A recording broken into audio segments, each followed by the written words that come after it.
हाम्रो धानबारी यसपालि हावाले गर्दाखेरि जम्मै के गरिदियो हाम्रो धानबारी यस्तो छ। अनि हामी जाँदैछौँ हङकङ। यहाँ हुनुहुन्छ हाम्रो ब्युटिफुल सिस्टर अनुहारै देखिँदैन त। को नाम के हो? तिम्रो नाम के हो भन्नुहोस्? आयुष्मा खाई हो कि भाइ हो? अनि यहाँ छ हाम्रो ब्युटिफुल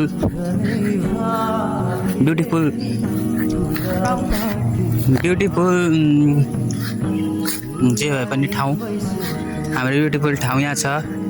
अनि हामी जाँदैछौँ फ्लाइट छुट्न आँटिसकेको छ। 4 खुट्टे फ्लाइट। अनि हामी तलदेखि आयौँ। That's it.